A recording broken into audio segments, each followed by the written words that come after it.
Eat, sleep, bet, repeat. That's how we get down here on the opening line. Changing things up a little bit today. I'm going to be the host. Benny's going to be the analyst. We brought on our boy Jeremy, who you know as Jamel in the VIP chat. We're going to talk a little horse racing, hence the get up, boys. The sport of kings. And look, this is something we've had on the docket, not since the debacle of coronavirus and all these sports have shut down, but Jeremy's been talking about it in the VIP chat. Benny's had a long history with it. I love the ponies. And look, we got to fill our time with something, and you might as well grab three experts here. So let me bring in Benny Ricciardi. You guys know him from everything, baseball, golf, basketball now. Benny boy, how we doing this morning? I mean, you know what? It's interesting times we're living in right now. So, we're going to make the best of it. Like Duke said, we've dabbled in the horse racing over here a little bit. But again, right now, it's one of the biggest things we got going. That's, one of the biggest sports that's still out there. And, we'll get into my background in it in a little bit before we start getting into everything else. But I think it could be something that's a lot of fun and could help pass the time for a lot of us, since probably going to be spending a lot of time indoors over the next month or so. A lot of time indoors. And look, by the way, it's East Coast to West Coast. It's like soccer a little bit, right? We're going to have action. We can go bet the ponies in Saudi Arabia all the way out until Del Mar, at 2 o'clock in the morning. So, Jeremy, how we doing this morning, man? What are you looking for this weekend? Yeah, definitely some strange times. My wife was, we actually watched a movie last night for the first time in about like 6 months. So that was nice. We got, spent a little family time, but now we got to get back to what we all love doing. So, yeah, I've been betting horses for, a couple of years now. There's, the nice thing about it is you could, like Duke just said, you have races pretty much all day long, pretty much every day. Depending, how far out of the United States you want to go and gamble on it, but, which is nice. And then the great thing with horses and, why I always like it is you really don't need to be putting up a ton of money to spend an entire day. I mean, I've hate saying it, but I've gone to the track way too many times where, you could literally bring, $20, $30 if you really don't, if you want to, make a couple pick fours, and that could last you, 6, 7 hours if you wanted. So that's the nice thing about horsing, horse racing, and the payouts could be pretty big too. We hit a nice pick four in the chat last night, which was a good way to, kick off our little horse expedition, let's call it. So, I was going to ask you about that, Jamel. You did hit a pick four for $250 on what, a $10 bet or something? Yeah, it was a $20 ticket. I told a couple guys in the chat, if you want to make it a little less, get rid of 2 horses. So neither of those horses won, so it would have been 10 if they played it that way. And hold on, let me just shut this off. So don't worry about it. It happens all the time on live stream. So I think it was so it would have been a $10 or $20 pick four, depending on which way you played it. We just keyed one single horse a favorite in the last race and hit that one pretty easily. So those are always fun. Gives you action for I think that one started at 7 Eastern time and went till like 8:30. So for $20 you got action for an hour and a half, and we won $240 or 200.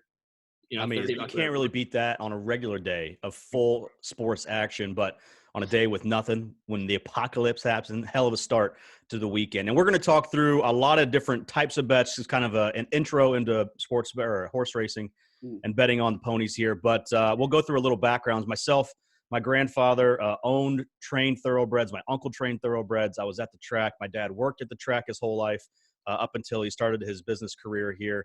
I've been around the ponies my whole life. And funny story real quick before I kick it to you, Benny. We have a couple condos down in Panama City, and before they shut down dog racing, I took the wife, who's a big animal activist, and was very worried about the greyhounds and how they were being treated. And I said, honey, trust me, these are the best kept dogs in the entire world. She was getting ready to leave, and we hit a try box for about $500, and all of a sudden, she's the biggest dog racing fan in the world. So that's how it goes. But Benny, I know you've had a long storied history here with the horses. Talk to us about your background here. Yeah, so I mean, basically, I grew up in New Jersey, as everybody knows. I'm a city kid. I live right outside of New York City, but I also live about 5 minutes away from the Meadowlands. So they have trotters there pretty much throughout the year. My uncle actually used to do a lot of the handicapping over there that went into the program. So you ever go to the track, you get the program, and they have it all broken down on the experts picks and a little blurb next to each one of the horses about their form and their training and all that stuff. So my uncle actually used to do all that stuff. So we spent tons of time at the track. And then, we have a house on the Jersey Shore in the summer when I was growing up, and Monmouth Park was a stop that we used to make all the time there. So I've been to a couple Breeders' Cups. I've been to a whole bunch of Belmont Stakes and, spent a lot of time over at the track. Basically, when I went to college, I went to the University of Delaware, which for anybody who's from that area knows there's not a lot of stuff down there to do. But Delaware Park is about 5 minutes from campus. And as any one of my friends from college will tell you, I pretty much spent my nights drinking and my days at Delaware Park gambling on the horses. Because at that time, you only had to be 18 to bet on horses. You had to be 21 to go to casinos. I had the baby face, so there was no way I was passing even with a fake ID. What So I happened to spent that? a lot of time. Yeah, I spent a lot of time at the track just kind of gambling and doing all that stuff. And then when I got out of school, after I got the school loans paid off, I used to do a bunch of horse racing partnerships with horses that were running at Monmouth. So whenever they were running, we'd go over there. You make a day of it. You drink all day. You hang out in the paddock when your horse is running. You go out there. Been in the winner's circle a couple times. Got a couple pictures taken, and with a couple horses and a bunch of other guys there. And anytime there's major races and stuff like that, usually why you don't see me on those days is because I'm probably at the track kind of gambling and doing all that stuff. So I love horse racing. Like I said, it was my introduction to being a degenerate gambler. And, you guys know the rest of the story from the last couple of years of following me. So, For me, it's like March Madness and then a day at the track are the two things I can do for one specific sport for the entire day. Everything else I need a little bit of a break from, right? But a day at the track, man, there's nothing like, there's ups, there's downs, there's highs and lows. And we're going to have a ton of those over the next couple months, assuming horse racing's here to stay through this. Jeremy, let's kind of get into an intro to betting on horse racing. I don't know how deep you want to get. If we're talking claims races or who knows what, but as far as just an intro to sports or betting on horses here, kind of give us a breakdown. Yeah, well, I mean, first of all, maybe you could answer this better, maybe or Benny, because you're in Jersey. Maybe we should just give guys, where to start, where to go, what sites to play on, things like that. Because most of these sites, a lot of guys have been asking me, like, where could you watch the races and things like that. I use TVG, but you guys could kind of maybe just tell people what you guys do. This way everyone knows where they could at least start putting in the bets, start watching them, things like that. Yeah, this is one of those weird things. It's kind of a lot like daily fantasy, where there are certain states where you have to do it different ways, right? So Daily Racing Form Bets is another one you guys can look at. Twinspires.com is another one. My buddy Scott Shapiro, who we'll have on here, who does horse race handicapping all year round. That's kind of his main job, and then he also dabbles in fantasy as well. He's involved down there with Twin Spires. That's the Churchill Downs one. But the TVG one is the big one. Like if you're in New Jersey, you have to use something called NJ Bets. And NJ Bets is basically run off of the TVG platform. So TVG, if you guys have cable, TVG is like channel 400 and something in there. You got to go searching for it. It's kind of deep there, but you'll be able to watch the races all day. If you have a computer, like a lot of you probably do if you're watching this, you can actually go to their webpage and you can get their stream, and they'll have the races. They go back and forth between all the different tracks throughout the day. So one way or another, you'll be able – put it this way. If you want to gamble on the horses, there's a way for you to get the money down on it. Those are some of the ones. Again, depending on what state you guys are watching this from, you might have to go to all those different websites that we just mentioned. And eventually you'll find one of them where, you're allowed to gamble in your state. I know for me down here in the Southeast, I cannot set up a TVG account. I use Twin Spires. I can also use Bovada to place bets. I know when I had DirecTV, I did have TVG. I'm now on to Charter. I no longer have TVG. So I stream all the races through my computer. But like Benny said, there's a million ways. It's gambling, right? You're going to find a way to get it done. So there's plenty of offerings out there. So Benny, let's go to you, man. What do you, when you head to the track, what's the first thing you do? Are you looking at the racing forms? You got a feel heading into it? Or are you just showing up ready to handicap the horses? What are you doing? I mean, yeah, usually when I know that I'm going to go to the track, we have a couple stores where we can go out and get the racing form. It usually comes out the day before. So I'll pick up the racing form the day before. I actually downloaded it last night and started looking at it a little bit, but I got the rest of the day because we got no other sports going on. So I'll be looking at it after we get off the live stream as well, up until the races started. Then I'll be over there and chat. But I kind of wanted to talk a little bit about sports, about horse gambling before we even get into it. So, yeah. One thing that's a lot different than what we do with sports betting typically is most of the time you can look at a line and say, okay, this is going to be plus 120, minus 120. And that's pretty much the line. Like, obviously lines move, but they don't move a ton between the time you make the bet and, when it goes in. And that's another thing is when you lock in a plus 120 bet on a sports bet, that's the payout you're going to get on it no matter what. Horse racing is not like that. Horse racing is what's called a pari mutuel game. And basically what that means is the payout you get is going to change throughout, the time leading up to the race, leading up to the post, depending on how other people are betting as well. So there may be a horse that we like that we thought was going to go off at 3 to 4 to 1, and he may get hammered down to 6 to 5. Mm-hmm. And it's the same thing like we talk about in every other sport. Like, you got to look for the value. If you think this horse has a 20% chance to win, well, then he's a 4 to 1 horse. If you can get him at 5 to 1, 6 to 1, 7 to 1, that's overlay. That's exactly what you want. You want to get the best price that you can get on him. If that horse gets banged down to 6 to 5, even if I think he's, the one who has the best chance of winning the race, at 6 to 5, he's not a bet. At 5 to 1, he very well may be. And you really can't tell that until you start getting closer to the race. So I usually wait, especially if you're doing it online. There's really no reason to put the bet in early. If you know what you're looking for, wait until it gets a little bit closer to post time and see what the odds are. Because you may have two horses that you think, hey, both of these horses have a good chance to win. If one of them's going off at 6 to 5 and the other one's going off at 5 to 1, we want to take the value. So the 5 to 1 is going to be where my money goes, even if I think the other horse has a slightly better chance of winning. So that's a big difference between horse racing and, what we typically do with a lot of the other sports we're betting on. Really good point, Benny. And that's, I've definitely had my frustrations there. It'll be interesting to see how we handle this here in the chat as everyone hammers all of our selections here. And we're going to do a little bankroll challenge, I believe, this weekend. So you'll be able to pick your person and kind of follow their plays. And I'm guessing we won't all end up on the same horses here. But Jamel, Jeremy, how about you, man? It's kind of similar process. You grabbing a race form when you get there? Yeah, definitely. The thing with me is I kind of have like 3 or 4 tracks in mind that I'll go into the day just thinking that I'm going to play. Like a day like today, I'd go, I think, Aqueduct Racing, Gulfstream. I kind of like staying with the big ones. The jockeys, the trainers for the most part. That's the key, because if not, you'll find yourself down a rabbit hole really, really quickly just betting, every single race. You'll be betting trotters and everything in 10 minutes into, when you get there. So that's definitely something, kind of have some sort of game plan. But exactly how Benny said, just, I'll look at the odds. I'll pick a couple horses. I'll look at, I look at the morning lines, but they in reality don't really mean that much. They mean what they think, so if, what they think the horse should go off at around, but, it doesn't really matter that much. And same thing, if you're betting online, I'll wait, 2 minutes to post, 3 minutes to post before I'm taking a bet, because there's just no reason not to. Also, one thing to know in horse racing is on most of these sites, you can actually cancel your bet. So if you do make a bet 3-4 minutes before the race, and next thing you know, your horse is going off at even money, 6 to 5, whatever it is, and you don't like those odds anymore, just hit cancel and get your money back. Favorites do win a lot. There is a lot of chalk in horse racing, so keep that in mind.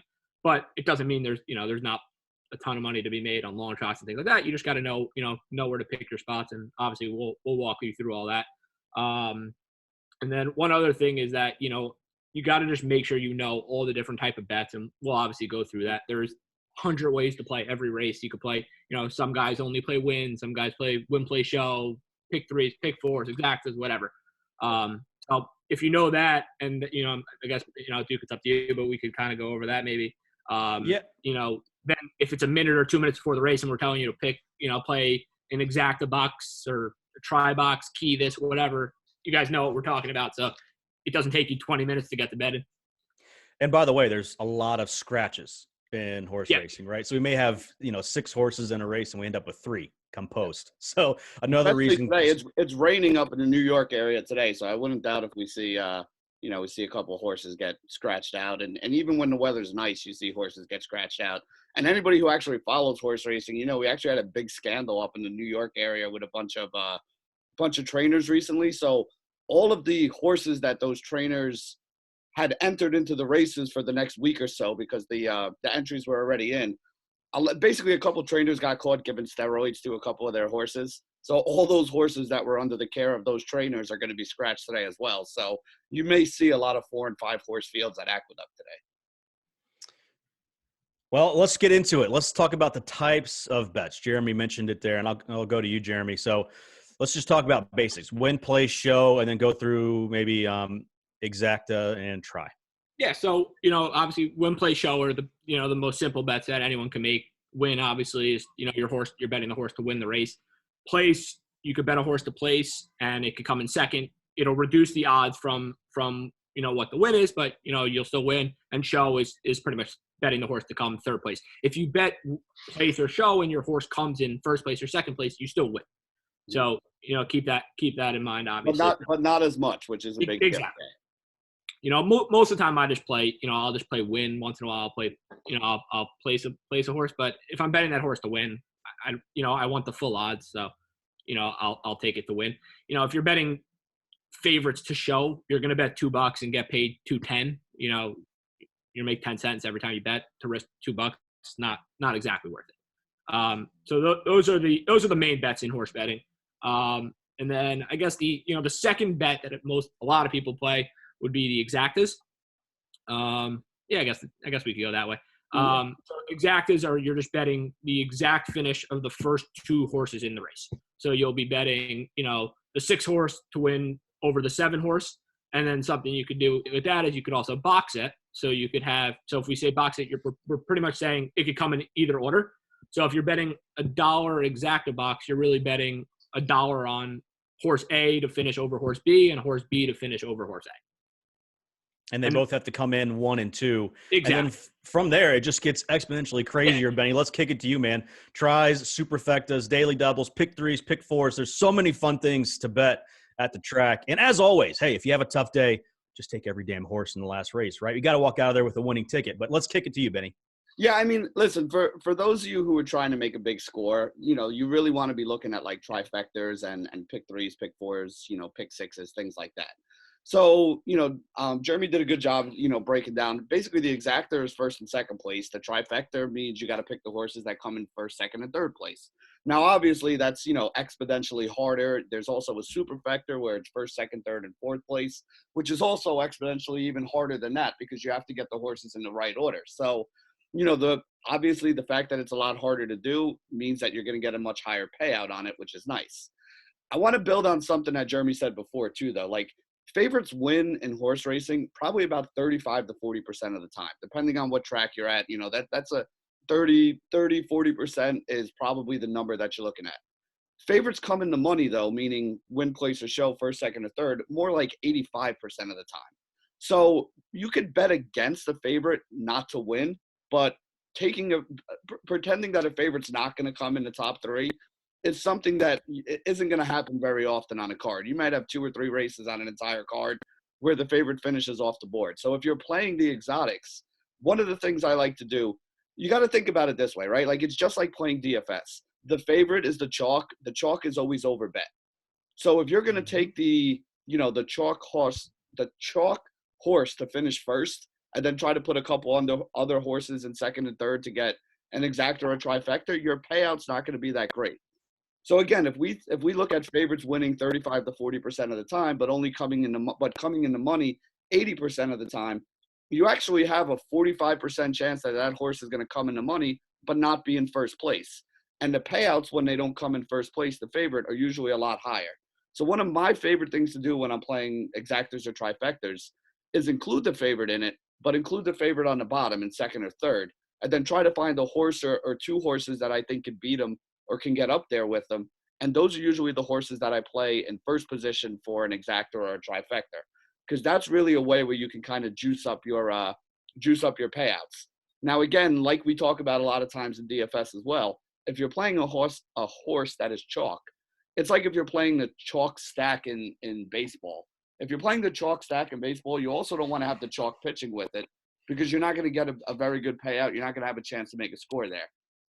So a lot of times if I am playing a horse that's, big chalk to be the horse that comes in first or to win on the top of a trifecta, I'm looking for a bomb to come underneath. And when we say a bomb, what we're looking at is like a horse that's 15 to 1 or 20 to 1, like, that has very little chance of winning the race. But again, for a trifecta, we don't need him to win the race. If we can get that 20 to 1 horse up to come in third place behind, even a 6 to 5 favorite and a 3 to 1 favorite, if there's a 10 horse field and that 20 to 1 horse is the sixth or seventh betting favorite in the race, you can still get a pretty good payout there because, again, the way a pari mutual pool works is they're going to take everybody they're going to take all the money in the pool and divide it by the number or the amount of money bet on the winning tickets.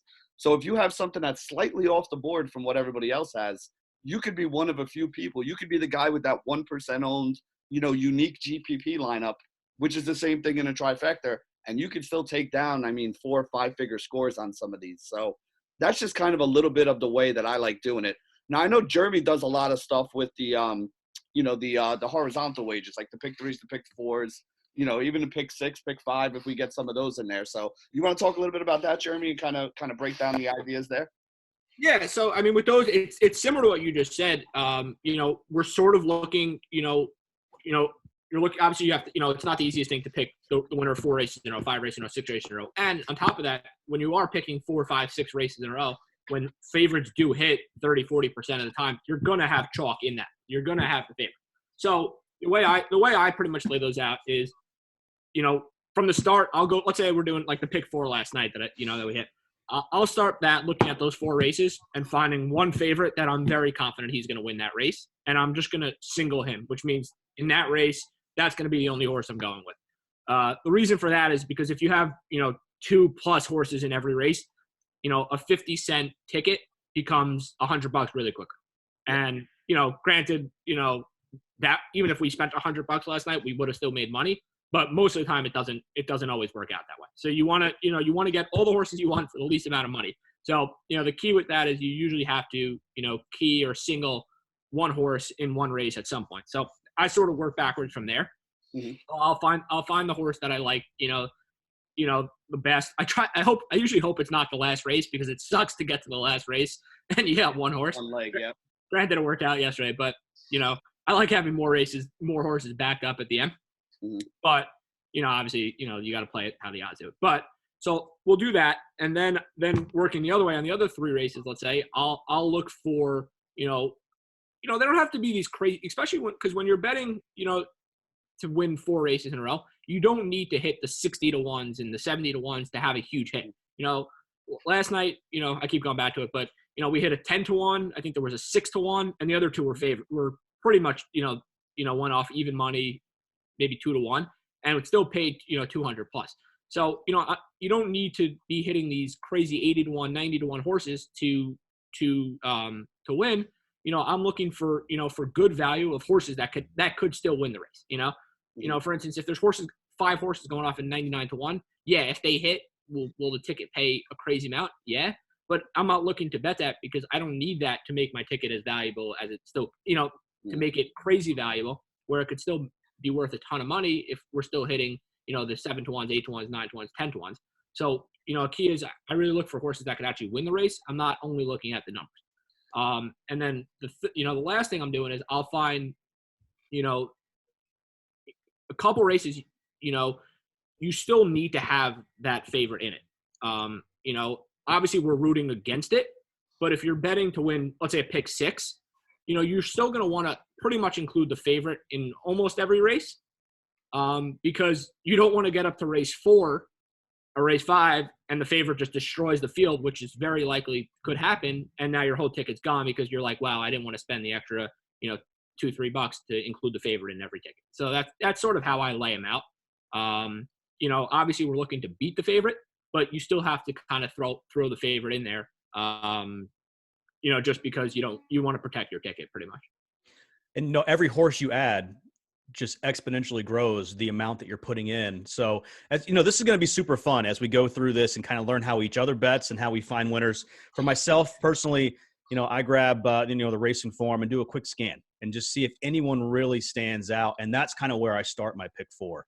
So I'm not just necessarily starting it from the first race of the day. In fact, I almost never start with the first race of the day. And what I do personally is I play a lot of tries and a lot of pick 4s. So I'm looking for that big score, Benny. And you hit the nail on the head with the GPP comparison because these payouts can be absolutely massive. And oftentimes when they are absolutely massive is when we have that long shot that hits, you're going, why did anyone pick that horse? Why did anyone, play, Enos Cantor at 70%, or 7% owned. It's one of those types of things. So I go through and I pick, my goal is always to get to the last race. So I typically, if let's assume there's 10 horses just for round numbers in 4 races in a row, I'm grabbing 4 horses from the first race, 3 to 4 from the second race, maybe 1 or 2, maybe 3 sometimes, and then maybe that 1 in the last race. I want to get to that last race is my goal every single time. Worst part is, getting a pick 4 down and feeling really good about it, and all of a sudden you're out first race, right? You're like, shit, there goes $100. So a lot of different ways to play it, obviously. Benny, like I said, I usually go for tries, and I'm typically going 4 horses, boxing those 4 horses on a try with 1 favorite, and then 2 long shots that I like, and 1 horse that's kind of in those short odds there. Any bets you specifically like to look at when you get to the track? Yeah, I mean, I am more of a, what they call a vertical player, which is, exactors and trifectors. That's kind of the way I play. But I want to kind of hit on a couple things that you guys mentioned here so people have a little bit of the lingo down. This being the first time we're doing this show, I want to make sure everybody kind of understands, because there are certain things that once you start getting into this become second nature to you, just like DFS or just like sports gambling, where there are certain terms that you're going to hear over and over again. So you might as well understand what they're saying. So Jeremy was talking about something called a key. And basically what a key is when you single a horse there. Now, you can use that whether you're playing a pick 4 or whether you're playing a trifecta. So let's say Secretariat was running against a bunch of other horses that all basically sucked. Maidens, claimers, something like that, which, again, other terms we'll get into in a minute. You would think that there's no way that he's going to lose that race, and you'd probably be right. So in that leg of the pick 4, he would be a horse that you singled or that you keyed, meaning he's the only one that you're betting on in that race. Whereas there may be another race where you don't like the favorite and you think there are 3 or 4 horses that can beat him. And if you're making a pick 3 ticket or a pick 4 ticket, that's what Duke's talking about, where you're spreading it. So you're spreading it over 3 or 4 different horses there that you're going to have into that race or so. And then the other flip side of that with the key is what we call a box, right? And Duke kind of mentioned that. And that's a very simple concept. Like, if you're playing an exactor and you like the 2 horse, the 3 horse, and the 4 horse, when you box them, it's just like if you play the lottery and you box something. So it can come, any combination of those horses coming together is going to be a win for you. So if it's 2-4, if you bet the 2, the 3, the 4 in an exactor box, and the finish is 2-3, you win. If it's 4-3, you win. If it's 2-4, you win. So any combination of those there that come out, you're going to have a winning ticket there. Now, the flip side of that, though, is it costs more money to do that, because what you're basically doing is, let's say it's $1 exacta box and you have 3 horses that you like. Let's say it's the 2, the 3, and the 4. What you're theoretically doing by boxing them is you're playing $1 on the 2 and the 3, you're playing $1 on the 2 and the 4, you're playing $1 on the 3 and the 4, and the 3 and the 2, and then the 4 and the 3, and the 4 and the 2. So it's really 6 separate bets that you're making there. When you go straight, when you key a horse and you go straight, like if we key the 2 or single the 2 as the horse to win, and then put the 3 and 4 behind it, then we're really making 2 bets. So you're saying 2-3 or 2-4 is the way it has to come out in order for you to win money. Now, the difference is if we were doing, if you have $100 to bet total, you could do a $16 exacta box with those 3 horses, or you could do a $50 bet where you key one of them on top with the other 2 underneath it. Now, a $50, exactor, if you hit it, is going to pay out a lot more than a $16 exactor does. So it's just like any other kind of gambling. The more risk you're willing to take, the more of a reward you can get. But the problem with that is if you key the 2 to win and the 3 or the 4 win and the 2 comes in second, you get 0. Whereas if you box it, you're not going to win as much if you're right, but you're also spreading it out a little bit so you cover your bases. And that's something that different people will bet differently. I myself I'm going for a big score kind of guy.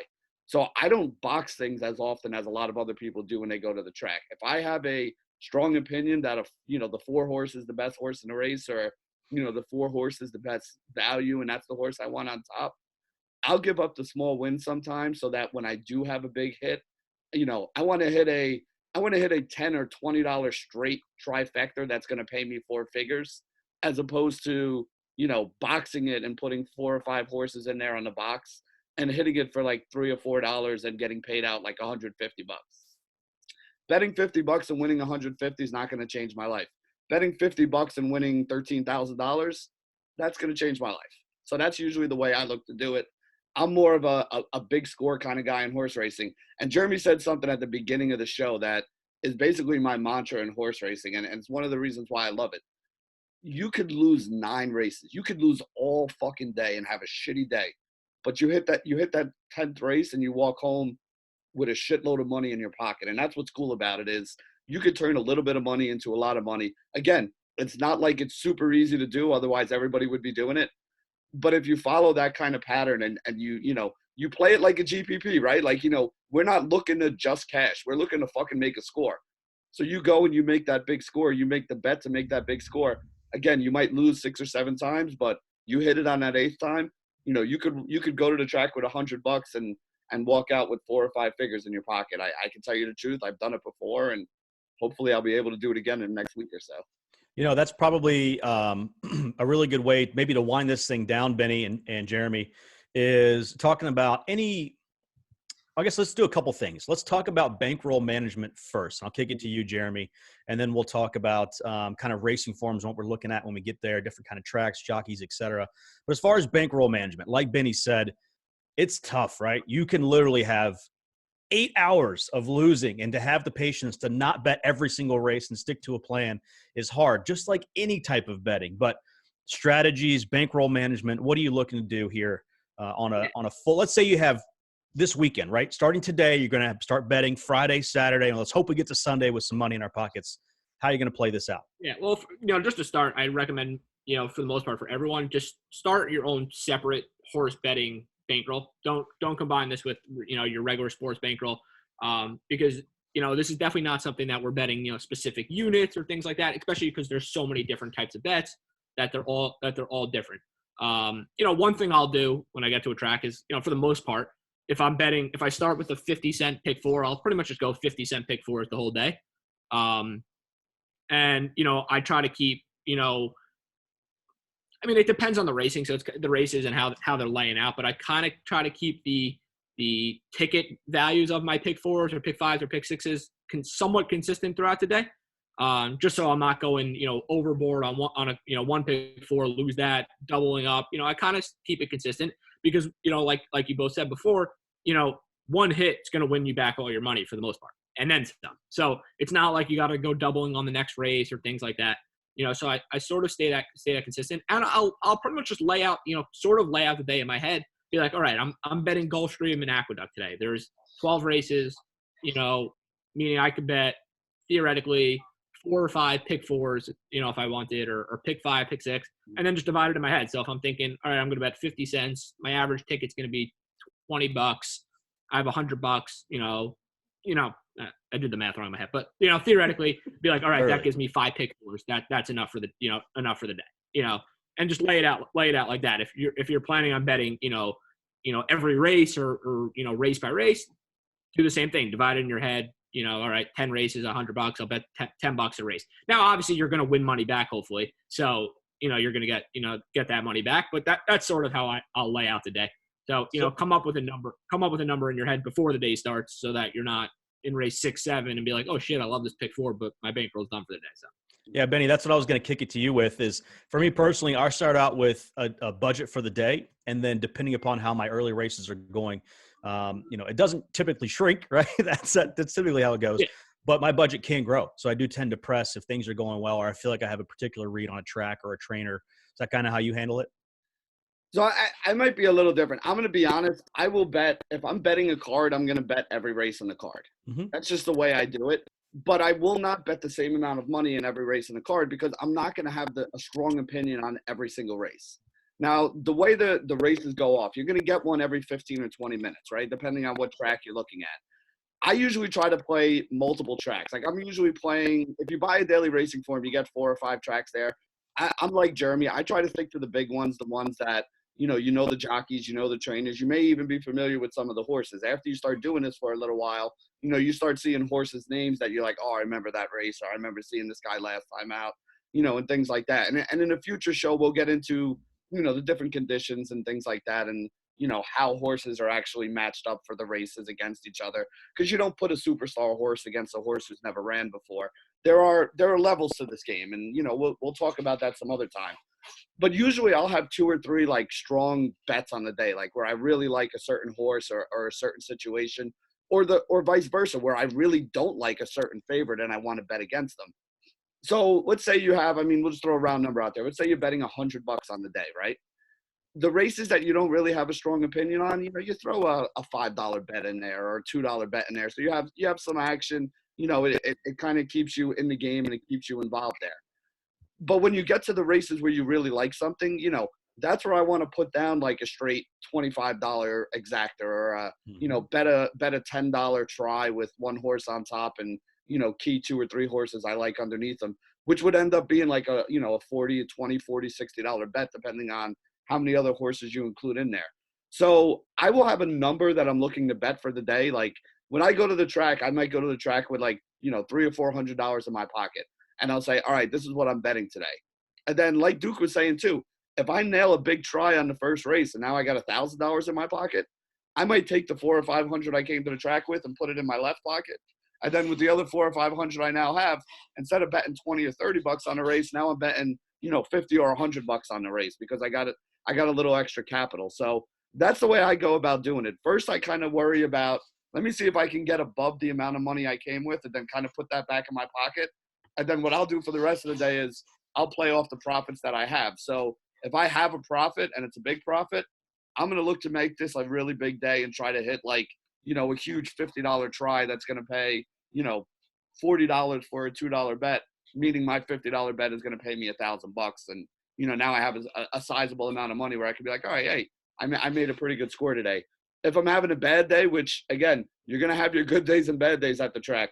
The last couple races, I'm only betting $2 or $5 on a race because that's all I got left, and I make sure I got enough money for a beer and to, tip the valet as I walk out and get my car. But other than that, you got to kind of, if you're coming into a day of racing, look at it as entertainment, right? Like I say, all right, you spend $100 to go sit and watch a Knicks game or a Giants game or something. You say, all right, this is my entertainment for the day. I'm going to put $100 in here. If I lose it, I lose it. And if I can get a situation where I could use it to make a score, go ahead and try to make that score. And let's close up with this, guys. And we could literally spend 6 hours talking about how we break down a racing form. But Jeremy, just a couple general things that you're looking for. How often are you betting just the horse? Are you betting the trainer? Are you betting the jockey? Because for me, believe it or not, I put a lot of weight in the last two. The horse obviously is extremely important, but I'm looking at the jockey and the trainer and who's having success recently and even on that day at that track. Yeah, I mean, for me, that's definitely something, especially if I'm coming into a card like middle of the day. The first thing I'll do is I'll look at, let's say, race 7, I start betting in whatever, for whatever reason. I'll look at race 1 through 6 and I'll see what jockeys hitting that day, what trainers are hitting. And as you bet more and bet different tracks and things like that, you'll start knowing these names pretty quickly. For me, I grew up in Long Island. I used to drive into Manhattan every single day. Now I live in the city, but used to drive in every single day, pass by Aqueduct, and on my way to school or whatever, I would stop in an Aqueduct for a little bit. So you start knowing the jockeys' names big time and things like that, and that's definitely that's pretty much the first thing I look at actually, because that makes the horse obviously is very important, but the driver of the car is very important, and who built the car is pretty important too. So those are the two things I look at first, and then other things I look at, and we'll teach obviously we'll have to teach everyone how to find these things, but horses that are coming down, down in class, claiming races and things like that. Why is a horse that just won 3 races going to a claiming race? Or, why is this horse that was in $100,000 claiming races a year ago in a $20,000 claiming race and things like that. So those are the type of things that I look for the most part. Benny Boy, anything else to add before we head out of time? Yeah, so the last thing I'll say here, and again, Jeremy hit it right in the head. Like there's a lot to this game, way more than we can talk about here in like a 30-minute live stream. But this is kind of the intro one. So I'll say it this way: when you look at a race card, right? They call them conditions. There's different conditions for each race. So some races are going to be what's called a maiden race, where it's all horses who have never won a race before. Other races at the high end are called stakes races. So like the Kentucky Derby, the races that you've heard of, the ones you see on TV. Those are all stakes races, and you basically have to, you have to pay a subscription to get into those races. And a lot of times you need to, have won something or have done something in your career A lot of them are invitational, or you got to like qualify for them. When you look at any normal race card, like on any day, like we'll take today, for example, at any track you look at, the first couple races on the card are usually the races for horses that they're called claimers, or they're called maiden races. These are horses that are pretty inconsistent, right? Like either they've never won a race before, or they've won races, but they're not, these are not horses that are very consistent. So early in the race card, I usually am a little bit more interested in things like who the jockey is, who the trainer is, because a lot of times, that will have a more of an effect on it, because the horses are all really like subpar. It would be like a bunch of 5-year-olds running in a race right now. Even if one of the kids is really athletic, maybe he's just not into running in the race today, or, maybe he doesn't feel very well and doesn't want to run. You have a whole bunch of 5-year-olds running in a sprint race. It's going to be tough to figure out who's going to win. If you have a whole bunch of Olympic athletes running in the sprint race, though, that, nobody's going to beat Usain Bolt. And that, all these other guys who have ran, 10-second, 100-meter dashes in their lives, that they're all going to go into it's a lot more orderly. So when you get later into the card, I worry more about the horses later in the card. So early in the card, I'm more worried about the connections. And by that, we mean things like the jockey, the trainer, stuff like that, the conditions of the race. Is he coming down, like Jeremy was saying, from a 50K race to a 20K race, or stuff like that. But when you get later into the card, it's really more about the horses. With good horses, I don't want to say, because it almost kind of minimizes the trainer and the jockey's role, but your job as a trainer of a good horse is not to fuck it up. Your job as a jockey of a good horse is not to give him a bad ride, to give him a chance to actually go out there and win. Early in the races, early in the day, the first couple races where you have subpar horses or crappier horses, I feel like the jockey and the trainer matter more. When you start getting into later in the day with the stakes races and the, expensive optional claimers and things like that, at that point, I feel like the horse matters a lot more than the jockey and the trainer do. But again, the jockey and the trainer are always important. And one thing that you guys will notice that I look at a lot is sometimes there'll be a jockey that's ridden both of the horses in a race, or 3 of the horses in a race at some point in his career. Listen, these guys know the horses better than anybody else. So if a jockey was on 2 of the favorites in a race and he chooses to ride one over the other, that says more to you than anything else out there, because nobody knows the horses better than the jockey and stuff like that. So little angles like that and things will be what we talk about over in the chat, and will be reasons why there are, certain bets that I'll be much higher on than the other. Because listen, I'm not trying to reinvent the wheel. Like I said, if the jockeys know the horse better than anybody else and he chooses horse A over horse B, you should be choosing horse A over horse B as a horse player as well. And look, we're starting to give away the good stuff, Benny. This is a perfect time to end it right there. All this and more over in the chat on EliteSportsBetting.com. The only way to get action with our horse package here is to get the VIP access, $60 a month right now, or you can buy the annual package for $500 a year. Again, we'll probably make that up and extend it. Don't hold me to that. Benny's an owner. He'll tell you what to do. But tons of fun coming up. We're going to be with you here every step of the way, starting today. Jeremy and I'm sure Benny will be in the chat over on EliteSportsBetting.com. And for Benny, at BennyR11 on Twitter, any closing remarks from you, my friend? No, it's like I said, horse racing is a lot of fun. There's ways that you can make big scores, and even if you don't have a lot of money to gamble, if you come in with $20, you can still have a lot of fun over there. You can hit an exacta that pays you 50, hit another one later on in the day that pays you 100, and you get to hang out for an entire afternoon. You get to see 8 to 10, 12 races depending on what's going on there. You could turn a little money into a lot of money, which is why a lot of people like it. And Jeremy, he's at JEMEHL on Twitter. Go over there and follow him. Any closing remarks from you, my friend? Yeah, I mean, Benny just hit it right on the head there. I mean, this is honestly, this is fun for us. We're not trying to become millionaires from horse betting. It would be nice, and we're gonna win. I mean, we should win, but keep in mind it's still gambling. We're still betting on pretty much animals to run faster than the other one. So just keep that in mind. And obviously, listen, we're all in this this March Sadness together here. So let's have fun with it. Let's enjoy it. This is a new venture for a lot of guys. It's going to be a new venture for a lot. So just enjoy it, have fun. Be in the chat. We'll have a good time with this. We'll all get through this together. So. And there it is for Benny, for Jeremy. I am your host, Duke. You can find me on Twitter at DukeDFS. If you haven't yet, make sure you subscribe to the channel. Throw a like on the video if you had a good time with us here, and we'll see you in the chat room. Adios.